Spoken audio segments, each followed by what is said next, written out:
com relação ao problema um argumento surrado, o de que o aluno não é uma folha em branco. Uma criança de 12 anos de idade sabe perfeitamente como dialogar com o professor tarimbado, com o militante, que eles estão ali em pé de igualdade. Bem, evidentemente, como disse o professor Jungmann, isso é um argumento de gente sonsa, com todo respeito. E mais, é um argumento que é típico dos abusadores que procuram minimizar a gravidade dos seus atos, apelando para a condição pessoal das suas vítimas. A verdade tem que ser dita, deputado. A verdade tem que ser dita. Às vezes as pessoas se sentem ser dita. É típico dos abusadores que pretendem minimizar a gravidade dos seus atos, apelando para a condição pessoal das suas vítimas. Digo mais. É um argumento típico também dos estupradores. É um argumento típico dos estupradores que alegam em sua defesa que aquela menina de 12 anos que eles acabaram de violentar não é tão inocente quanto parece. Este é o argumento de que o aluno não é uma folha em branco. Então, esse argumento precisa ser varrido por uma questão de honestidade intelectual,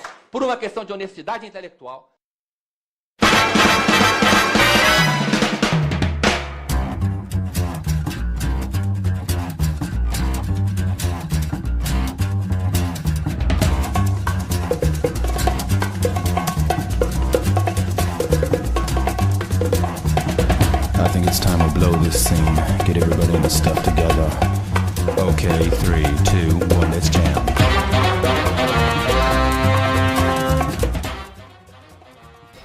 Tá, vamos lá.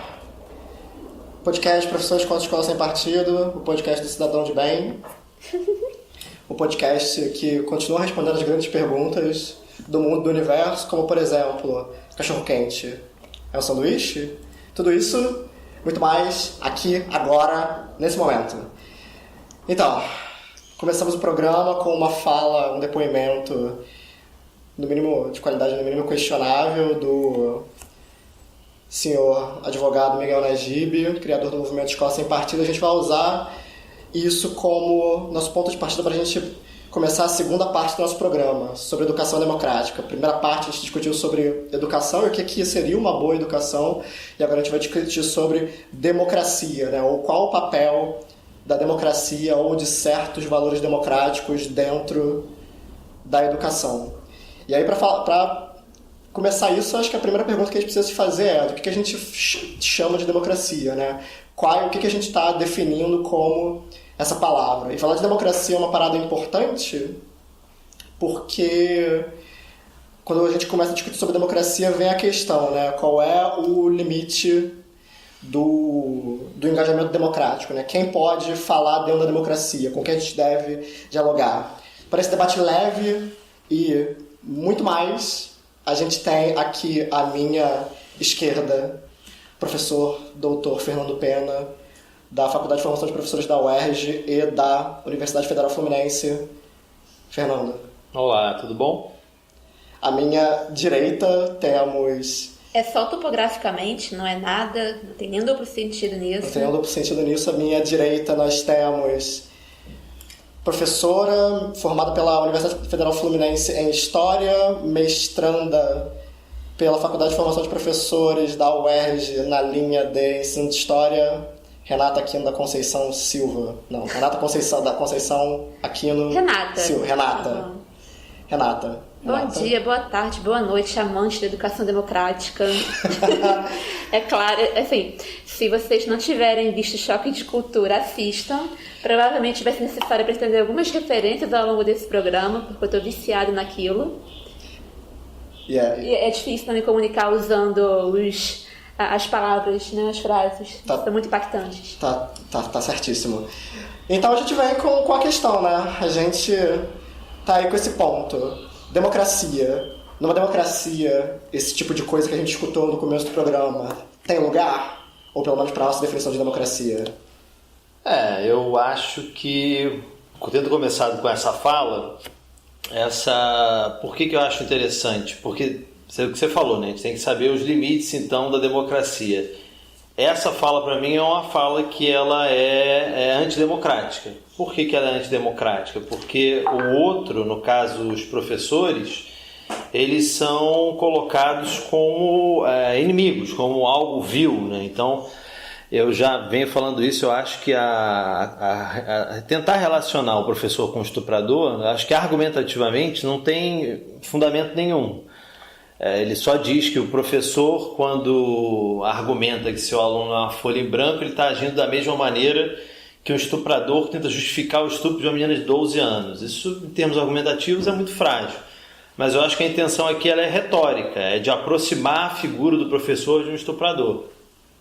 E esse exemplo, acho que a gente escolheu, ele é o mais chamativo, mas eles têm usado muito também uma ideia amplamente questionável e que faz parte de uma série de termos que eu acho que tem que ser problematizados, assim como ideologia de gênero ou doutrinação ideológica, que é o termo marxismo cultural. Então, na verdade, quem é contra o Escola Sem Partido, ou os professores, fazem parte de uma conspiração internacional para infiltrar as instituições. Então, a gente teria abandonado o marxismo insurrecional, a tentativa de tomar as instituições pela força, e estaria agora parte de uma conspiração internacional para infiltrar as instituições e destruir o sentido das palavras. Junto da ONU, do George Soros e daqueles que acreditam que a Terra é redonda. Exato. Então, quando você tem um discurso desse tipo, o outro, no caso, os professores especialmente, eles não são alguém com quem a gente deve dialogar sobre para que serve a escola, ou qual é a finalidade da escola, para que ela serve, o que a gente tem que fazer numa escola. Não, se uma pessoa faz parte de uma conspiração internacional e ele age como um estuprador de uma menina de 12 anos, ele é alguém com quem a gente não deve dialogar. Então eu acho que esse é um tipo de discurso que ele é antidemocrático, por conta disso, a tentativa de colocar o outro como um estuprador. Já usaram também traficante de ideologias, sequestrador intelectual e por aí vai. Então, sempre uma tentativa de aproximar o professor de figuras terríveis, né, que cometem os crimes mais horrendos possíveis. Uma contextualização sobre essa fala, tem vídeo dela na página do PSESP, do Professores contra a Escola Sem Partido. Vocês podem ver o vídeo disso lá na nossa página, na biblioteca de vídeos. E ela foi dita pelo Najib, o criador da Escola Sem Partido, numa audiência pública que aconteceu no início do ano passado, na comissão especial que estava discutindo só a Escola Sem Partido na Câmara, uma comissão que é amplamente composta por apoiadores do movimento. E aí ele fala isso quando ele estava discutindo com alguém na comissão, não lembro se o Glauber Braga do PSOL, alguém que era contrário à Escola Sem Partido, e aí essa pessoa tinha dito que a Escola Sem Partido trata os alunos como se fossem tábula rasa. E aí, em resposta a essa pessoa, que o Najib pega esse argumento aí e vai falando todos esses absurdos. E quando a gente faz essa discussão que o Diego falou, o Fernando comentou, a gente está falando sobre democracia e sobre quais são os limites, o que pode ou não ser dito em público, como que a gente discute, não discute as coisas, etc. Então, acho que a gente pode, assim, acho que responder perguntas, assim, por que a gente, apesar de falar que isso é antidemocrático e etc., por que a gente discute com essas pessoas? Eu acho que, e aí talvez o Diogo possa falar mais sobre isso, que ele tem escrito sobre. Acho que tem que diferenciar dois pontos, porque eles recorrem muito, além desse tipo de identificação do professor com estuprador, traficante de ideologias, etc., eles recorrem muito a um outro tipo de argumentação que eu chamaria de argumento de autoridade. Então eles tentam dizer que o que eles estão defendendo está na legislação, está tudo garantido lá, o projeto Escola Sem Partido não traria absolutamente nada de novo. Então, eu tenho usado o termo, até seguindo o Luiz Antônio Cunha, depois a gente pode botar a referência do livro dele, é um livro que está disponível em PDF. O Luiz Antônio Cunha fala num projeto reacionário de educação. Eu nem tenho usado muito o termo projeto, porque acho que o termo projeto dá a ideia de algo meticulosamente planejado. Eu acho mais um discurso reacionário e que ele articula de forma contingente elementos de um neoliberalismo e elementos de um ultraconservadorismo.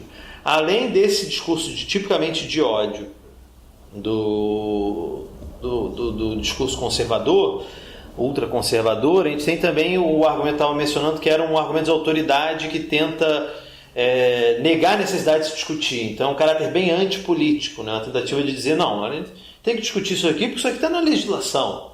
Então não precisa ser discutido.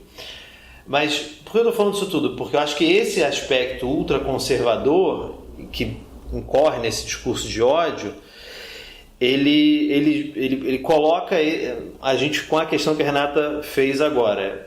Frente a esse discurso, que é um discurso muitas vezes de ódio e que contradiz os direitos humanos, o que fazer? Eu acho que a gente tem que diferenciar duas coisas. Uma, e aqui eu acho que é interessante contextualizar também, que a gente tem vivido como dialogar ou não com esse outro, com o reacionário, e muitos vão chamar de fascista. Isso tem sido um problema que acho que já até gerou uma live do... Já, aquele argumento circular, né? Não pode dar voz, não pode dar espaço, não pode legitimar o discurso antidemocrático ou o discurso fascista, porque isso é dar palco para maluco, ou isso é dar razão de uma certa maneira para a pessoa, o que não tem se mostrado uma boa saída, porque, de novo, fica naquela discussão sobre sexo dos anjos, né? Porque a gente diz, vocês são antidemocráticos, logo vocês não podem falar. Aí eles dizem, mas vocês estão querendo vetar o nosso discurso, então, na verdade, quem são antidemocráticos de verdade são vocês. Aí fica nessas ida e vinda, e ninguém sai do lugar, o que é um outro problema nesse tipo de discussão, né? Como é que você sai desse...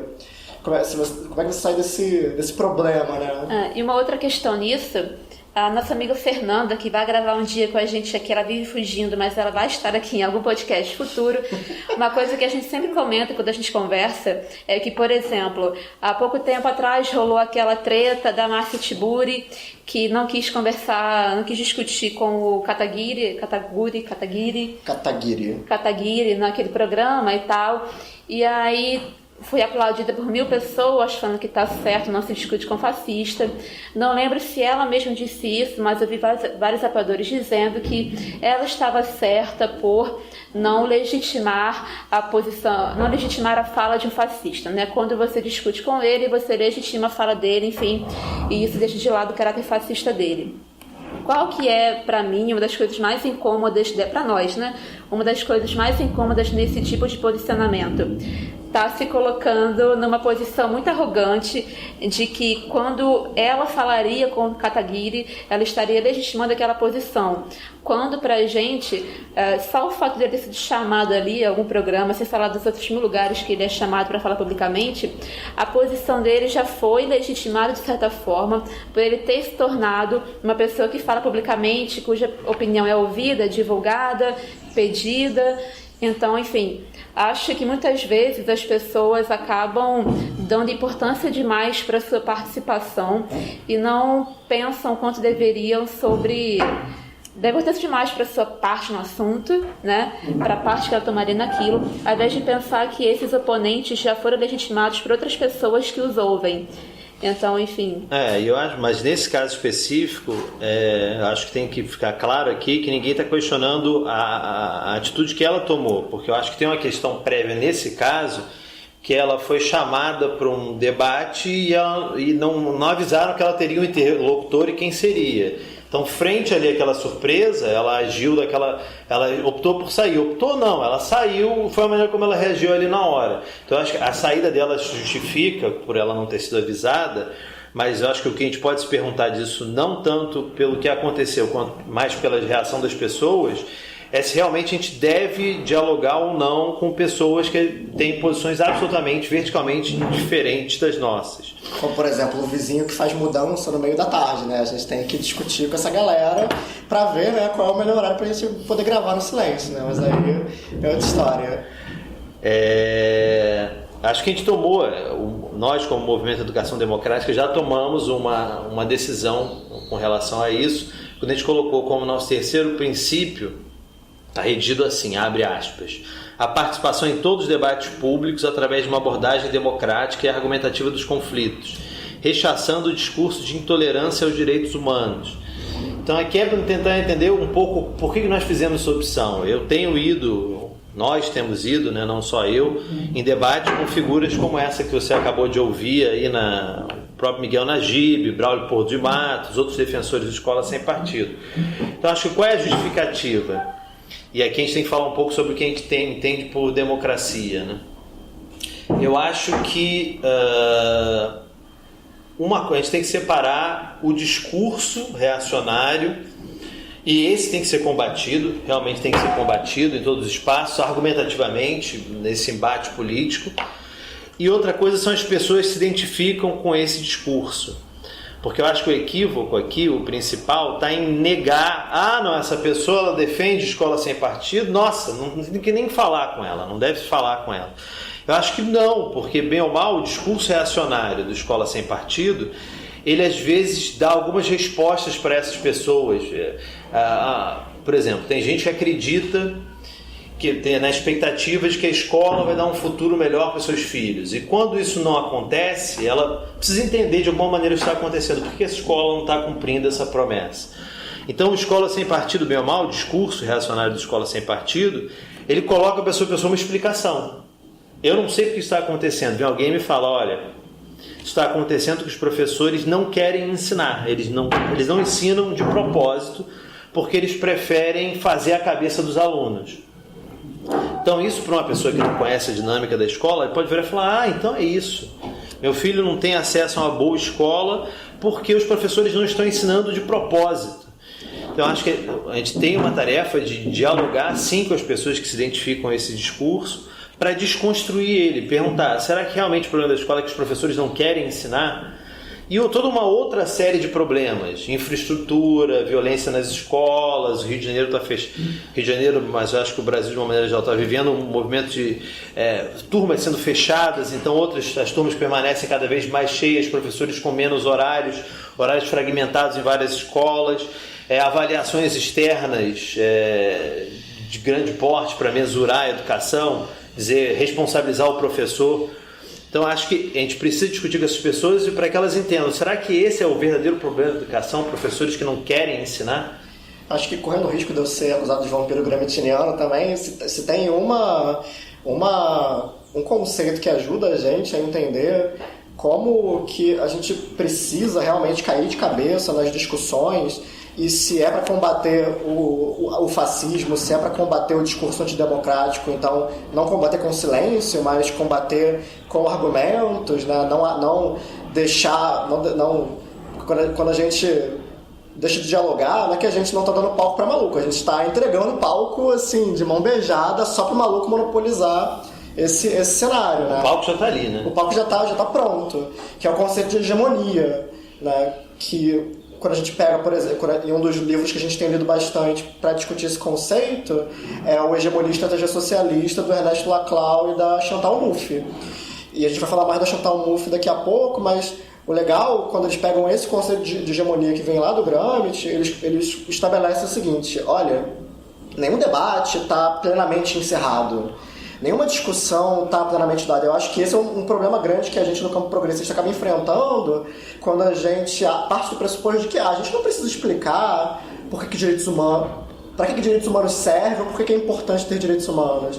A gente não precisa explicar por que doutrinação ideológica, da maneira como o Escola Sem Partido apresenta, não existe de fato. Porque... a hegemonia em torno desses discursos, ela está sempre aberta para ser modificada. Talvez em algum momento tivesse havido uma hegemonia, um consenso estabelecido dentro do discurso de que direitos humanos é importante, que é significativo manter esses valores e esses critérios para a vida de todo mundo. Mas isso não quer dizer que só porque em algum momento se estabeleceu esse consenso, que esse consenso é inquestionável. Tanto que a gente está num momento em que nada é mais questionado na vida e no mundo do que se direitos humanos, para que serve direitos humanos, serve para alguma coisa. E eu acho que no momento em que a gente abre mão de explicar as nossas propostas, a gente abre mão de dentro de um espaço democrático, pelo menos enquanto existe espaço democrático, a gente dialogar, a gente vai estar encarando um problema muito grande. né? Especialmente quando a gente fala de educação democrática. Aí a gente vem com questão, né? Qual é a definição de democracia especificamente que a gente está mobilizando aqui? Né? Que democracia é essa que a gente está pretendendo, não só para o aspecto social mais amplo, mas para dentro da escola? O conceito que a gente tem usado é o conceito de, inclusive também está lá nos princípios do movimento de educação democrática, uma democracia radical e plural. Eu acho que o ponto central aqui, até para amarrar com o que a gente estava falando, é a ideia de pluralidade. E aí, tanto o livro que você citou do Ernesto Laclau e da Chantal Mouffe, quanto a obra depois da Chantal Mouffe, aí o livro traduzido dela sobre isso é um livro chamado Sobre o Político, depois a gente põe as referências aí. Ela começa a trazer um conceito que ela chama de pluralismo agonístico. O que isso quer dizer? Dentro da ideia de democracia, a ideia de pluralidade é central, porque se você... pluralidade e autonomia. Se você tem uma democracia que ela é só radical, mas ela não é plural, você pode ter uma democracia que imponha uma única maneira de pensar, uma única concepção a todos. Então, para que ela seja plural, você tem que respeitar a autonomia de cada maneira de pensar, cada grupo, cada demanda. Então, como assim? Por exemplo, tem muita gente que acha que a gente tem que apagar a especificidade das lutas democráticas e todo mundo tem que estar numa única luta. Então, não, a gente precisa que todos problematizem só falar de questão racial, questão de gênero, é perda de tempo, a gente teria que focar numa luta só de classes. Então, essa ideia de democracia que a gente está trabalhando, que enfatiza muito a pluralidade, e aí pega um pouco a ideia de hegemonia, ela defende que nós temos que articular essas lutas, mas elas têm que permanecer, elas têm que continuar tendo a sua autonomia, que é a ideia do movimento de educação democrática. Quando a gente criou o movimento de educação democrática, a educação democrática era para ser uma bandeira na qual a gente pudesse articular diferentes lutas autônomas. Então não era, tem um movimento de educação democrática, a gente diz para todo mundo no Brasil, ou todo mundo que se articulou o movimento, como tem que fazer a sua luta. Não. Cada luta dessa permanece com a sua autonomia e o que é importante para que cada um construa seu discurso, seu antagonismo, as suas lutas específicas, mas de alguma maneira tentar articular essas lutas com relação a alguma coisa ao qual todos nós defendemos ou alguém ao quem nós igualmente nos opomos claramente. Então aqui no caso poderia ser esse, eu acho que um caminho interessante para pensar quem é esse outro que pode ajudar a gente a articular essas lutas. A gente pode agora buscar, por exemplo, esse projeto de escola que tenta remover explicitamente o caráter educacional da escola. Então o discurso reacionário do Escola Sem Partido diz que o professor não é educador. Então, eles estão negando a nossa identidade quando professores se entendem como educadores. Então, impondo uma outra, né? E impondo uma outra, o professor como transmissor de conteúdo. Então, para todos aqueles que não se identificam como meros transmissores de conteúdo, mas que defendem a importância da dimensão educacional do seu fazer cotidiano na sala de aula, essa pode ser uma maneira de articular diferentes lutas. A luta pelo não fechamento das turmas, a luta por uma educação antirracista, a luta por uma educação que discuta gênero, a luta pela inclusão. Então, a educação democrática pode se tornar uma bandeira que articule essas lutas ao se opor a esse discurso que tenta negar a dimensão educacional da escola. Mas eu acho que a gente estava falando sobre qual é a característica dessa democracia. Eu acho que essa pluralidade ela é central, essa autonomia desses movimentos. Agora o que a gente tem que perguntar é se é só, como é que a gente entende essa pluralidade, porque ela pode levar também ao aceitar tudo. A gente tem que discutir com qualquer um. É pensar se essa pluralidade ela tem limite.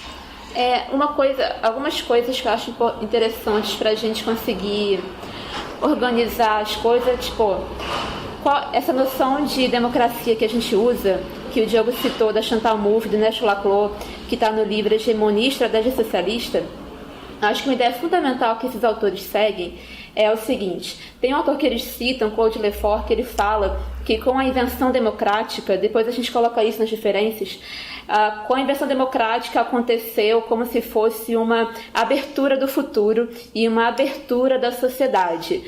Com a invenção da democracia e com aquilo que o Tocqueville chamou de Revolução Democrática, desde a época mais ou menos da Revolução Francesa, final do século XVIII, se começou um processo no Ocidente, principalmente, de evolução progressiva, ou assim, um espalhamento progressivo da noção de igualdade para todas as esferas da vida humana. Isso, com a democracia, criou uma ideia de que criou um efeito, umas consequências de que progressivamente mais e mais pessoas, através de suas vivências em casa, no trabalho, na política, enfim, essas pessoas foram buscando serem iguais nessas esferas.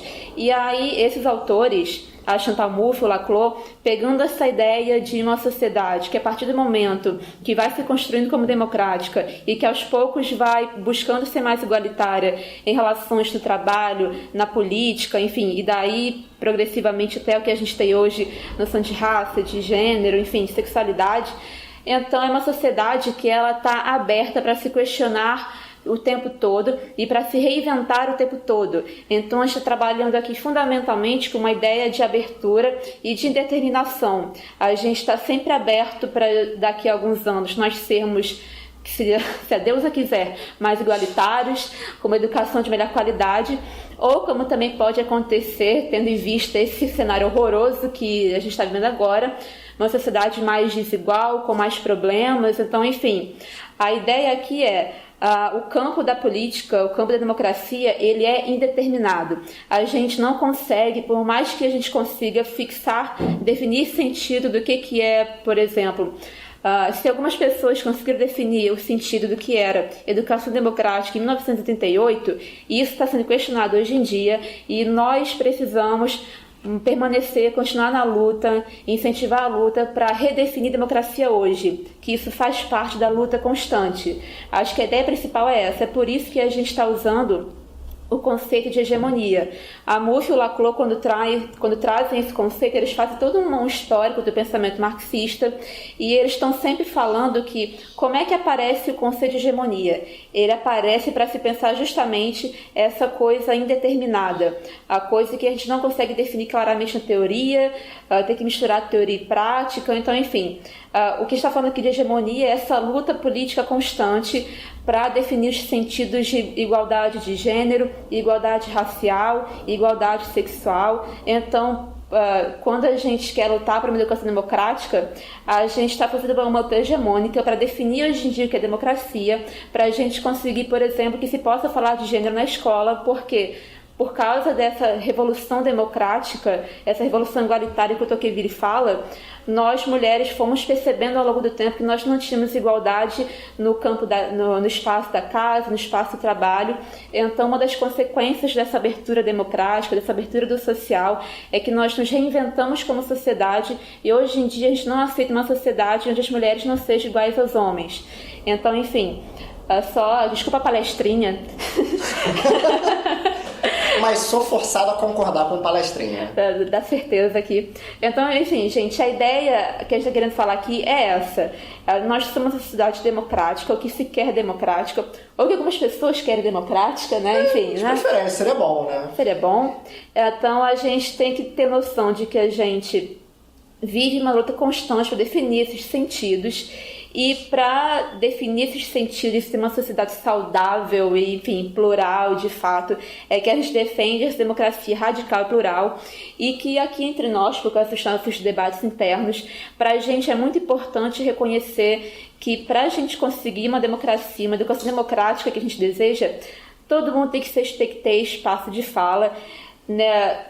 Claro, existem limites e aí como esses limites são feitos? É parte da luta política. Atualmente a gente defende que o que o Najib fala é antipolítico, é antidemocrático, assim, poderia ser mais antidemocrático, só que a luta política exige de nós que a gente fale disso, porque ele já está falando na Câmara dos Deputados. Acho que seria, como o Diogo falou, o Diogo e o Fernando falaram, seria omissão da nossa parte não falar sobre isso e fingir que eles não existem. Né? Diogo vai falar? Eu queria só falar uma questão, né, que essa disputa que a gente, não só a gente, né, mas essa disputa contra a escola sem partido, ela é uma disputa que se dá assim, até no nível das palavras, né? Por exemplo, a gente está falando muito de pluralismo aqui, e é sempre importante a gente marcar isso, né? O pluralismo que a gente defende, até mesmo a democracia, a ideia de democracia que a gente defende é diferente das que o Escola Sem Partido defende, porque, apesar dos pesares, eles reivindicam, não, nós somos plurais, nós somos democráticos, né? E eles não falam isso levemente, né? Eles falam isso, nós somos verdadeiramente democráticos, nós somos verdadeiramente plurais. E por que eles estão usando palavras que o próprio léxico progressista usa? Porque essa é a maneira como eles estabelecem um controle sobre a narrativa e sobre como as ideias estão distribuídas, né? E isso é importante. Se a gente abre mão de disputar até mesmo o sentido das palavras, a gente vai perder as palavras. E aí, o que sobra depois disso? Né? Quando a gente até perde a maneira mais básica de poder expressar as nossas ideias. Isso é um problema muito grande, abrir mão disso, caramba, é muito louco. Um exemplo disso aconteceu agora, com o caso da Faculdade de Ciência Política da UNB, onde um professor do curso abriu, nesse semestre de 2018, uma disciplina falando sobre o golpe de 2016, e ele usa esses termos na ementa e no título da disciplina, né, golpe de 2016, e a gente teve toda uma reação conservadora do Escola Sem Partido, de outros grupos, do próprio Ministério da Educação, para dizer, opa, parada essa de golpe. Como assim? Né? Tá claro, é impeachment, não tem o que discutir quanto a isso. Um processo esse que seguiu os critérios democráticos, né? Então, se a gente não pode abrir mão de chamar o impeachment de golpe, então, cara, a gente não pode abrir mão de dialogar com quem quer que seja que esteja presente no debate público sobre educação e sobre qualquer outra coisa, né? A gente não pode ficar sendo tão cauteloso na escolha das batalhas. Porque, voltando à ideia do pluralismo, acho que outra ideia central à discussão de democracia feita por esses autores é a ideia de antagonismo, ou seja, alguém que coloca em ameaça a minha identidade. Eu falei então, por exemplo, o discurso de Escola Sem Partido afirma que professores não são educadores. Eu me vejo como educador, então eles estão negando a minha identidade. E aí o Escola Sem Partido se coloca como algo que me impede de ser o que eu me considero. Então a grande questão é como é que a gente lida com isso. Por exemplo, o discurso do Escola Sem Partido também vai usar essa ideia de conflito, de antagonismo. Eles vão dizer o seguinte: nós somos a favor da família tradicional e os professores estão tentando destruir a família tradicional. Então, destruir a família tradicional, teoricamente, os professores estariam colocando em risco a identidade das famílias. E eles manipulam esse antagonismo como? Com a ideia de amigo e inimigo, que foi algo desenvolvido de maneira mais intensa na teoria política por um pensador chamado Carl Schmitt, que acabou servindo como referência teórica para o nazismo. Então o professor é esse inimigo, ele não tem que falar, ele faz parte de uma conspiração, etc. A Chantal Mouffe defende que a gente tente canalizar essa dimensão do conflito para o que ela chama de agonismo, que é entender esse outro não como um inimigo que tem que ser destruído e silenciado, mas como um adversário. Então o outro eu posso discordar totalmente dele, mas eu defendo o direito dele dizer o que ele está defendendo. Então, no caso, por exemplo, o Miguel Najib falar o que ele quiser falar numa audiência pública. Então aí nós chegamos no impasse, mas se todo mundo é adversário, então esse pluralismo não tem limite, qualquer um pode fazer parte, qualquer um pode falar o que bem entender, aí não. A Chantal Mouffe vai dizer o seguinte, que existem esse pluralismo agonístico, que é como ela chama, nem todas as demandas devem ser consideradas demandas legítimas no regime democrático.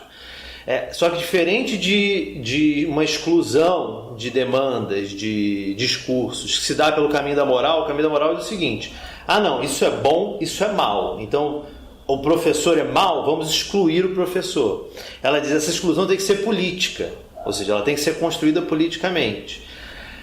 Então, por exemplo, dizer que eu posso Acabei de escrever um texto argumentando o caráter antidemocrático do discurso reacionário de defesa de uma escola sem partido. Então, estou tentando construir politicamente algo que, para mim, esse discurso dizer que o professor é um estuprador é algo que não deveria acontecer numa audiência. Só que essa exclusão ela deve se dar em termos políticos, ou seja, não é em certo e errado. E mais do que isso, ela tem que ser construída politicamente. Eu tenho que conseguir uma adesão ou uma hegemonia de uma posição que não considera esse tipo de posturas como algo legítimo. Só que isso não se dá. Eu não escrevo um texto e digo, olha, isso é antidemocrático. Pronto, então esse tipo de fala está proibida. A gente tem que aumentar a consciência de que isso é um discurso de ódio e ele precisa ser criticado. Só que tem uma grande parcela da nossa... Uma grande parcela? Não sei. Vamos dizer uma parcela de grupos que aderem a esse discurso. Então ele tem viabilidade, tem um grupo que está dando legitimidade a esse discurso. Então é desconstruir e mostrar para os outros por que esse discurso é legítimo. Só que isso tem que ser feito em termos políticos e politicamente, ou seja, isso tem que ser feito no debate. Percebe? Então é por isso que eu acho que é importante ir. Quando eu fui lá no Canal Futura com o Miguel Najib, eu acho que foi importante. Muita gente viu aquele debate e falou, caramba, agora, aquele cara é doido, ele falou que Paulo Freire era o pedagogo do PT, o próprio mediador do debate depois foi corrigido, disse que a grande parte da obra era anterior à fundação do PT. Então, isso tudo vai expondo esse discurso, vai mostrando as suas falhas, mas só dá se você confrontar ele no espaço público. Então, acho que mesmo a exclusão de discursos, ela tem que ser uma construção construída politicamente. Achei que, claro, tem outros elementos que já estão excluídos. Por exemplo, a pessoa não pode ir numa audiência pública com uma suástica e tentar falar numa audiência pública. Nós já vivemos isso.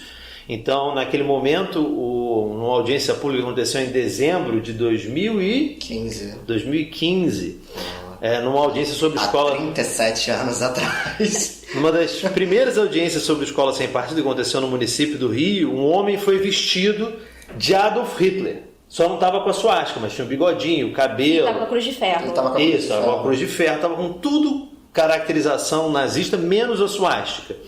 E aí ele foi impedido de falar. Eu acho que essa é uma exclusão que ela é legítima. A gente já definiu na nossa sociedade que a suástica é um símbolo que ele é ilegítimo, ele é criminoso. Então, mas nem tudo é tão fácil quanto excluir alguém que está vestido de Adolf Hitler, entende? Então eu acho que dentro desse espectro, quando a gente tem a dúvida, e tem muita gente que se identifica com o discurso, a gente tem que desconstruir ele, a gente tem que dialogar com aqueles que se identificam com esse discurso para desconstruí-lo politicamente, ao invés de dizer eu não dialogo com ele, porque senão as pessoas que se identificaram com ele vão continuar se identificando, porque eles não vão ter a oportunidade de questionar a lógica interna daquele discurso. Depois Tá certa a denúncia, Renan. Depois dessa outra palestrinha. Então, e aí, galera? Uma última questão, então. No meio dessas considerações, né? Então, a gente está falando de democracia, mas se essa democracia que a gente quer é uma democracia radical, qual o papel dessa democracia dentro daquela ideia de boa educação que a gente pegou lá no programa anterior? Como é que a gente relaciona as duas coisas? Então, primeiro é pensar que essa educação democrática ela é algo que está interno à escola. Eu acho que a própria educação democrática, o que nós queremos, a boa educação, ela é algo que tem que ser discutido e construído politicamente. Então, extrapola o campo da escola. Agora, e aí esses autores ajudam a pensar isso. Eles falam na necessidade, ao mesmo tempo que a gente respeita a autonomia das diferentes lutas, a gente precisa criar uma equivalência democrática, ou seja, esses discursos eles precisam ser percebidos todos como válidos democraticamente e lutando por algo em comum, e aí esse algo em comum também construído politicamente. A gente está tentando, por exemplo, construir uma bandeira da educação democrática. E eles falam que para isso você tem que ter uma espécie de um senso comum, uma adesão mínima a alguns valores ético-políticos, como os valores da liberdade e da igualdade. Mas essa adesão a esses valores, ela não está definido o que é igualdade e liberdade. é algo que também é construído politicamente. Como a Renata falou, a grande característica dessa forma de pensar é que nada está definido previamente, tudo é construído. Então, acho que é muito importante nas escolas a construção desse senso comum democrático, desse respeito ao outro, não como alguém tem que ser eliminado, mas alguém com quem você deve dialogar. Combate todas as formas de racismo, todas as formas de igualdade, tudo aquilo que impeça que a gente consiga construir politicamente a sociedade que nós desejamos. Então eu acho que esse senso comum, essa cultura democrática, talvez seja um bom termo. Eu acho que é papel da escola construir essa cultura democrática. E aí é necessário o combate a todas as formas de igualdade na escola. Racismo, machismo, homofobia, tudo. Então tudo isso tem que ser problematizado na escola. E aí o discurso que a gente está problematizando, o que foi ouvido agora aqui no início, ele é um discurso que diz que a escola não pode, por exemplo, falar de gênero. Então é uma ameaça a essa concepção de uma escola democrática, de uma educação democrática. E você, Renata? Para você, educação democrática é uma boa educação? Eu acho que é um jeito para começar a falar de boa educação. Porque, assim, uma coisa que eu fiquei pensando depois daquele programa, eu não lembro se a gente deu a devida... Eu não sei se a devida ênfase nisso, enfim, não que é ruim enfatizar de novo, é que pelo menos o que eu acho mais interessante naquele referencial, naquele jeito de falar de educação que a gente falou no programa passado, é que eu acho que ele é bom para ele dar um chão do qual a gente começar a falar de educação. Assim, como é que a gente pode começar a falar de educação? Habilitação, socialização, subjetivação. Então eu acho que, assim, não acho que dali dá para definir boa educação, mas dá para começar a debater o que é educação, o que deveria ser uma educação, uma boa educação, enfim. Acho que a nossa questão aqui é mostrar que essas coisas têm que ser sempre debatidas e colocadas para serem debatidas, né?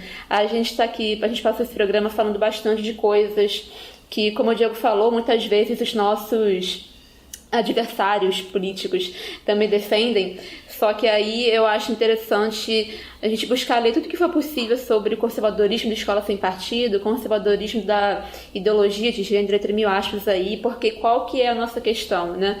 O jeito que a gente pensa democracia, que a gente pensa política aqui, a gente se coloca nessa linha de espalhamento dessa revolução igualitária que o Tocqueville fala. O imaginário igualitário. O imaginário igualitário, isso.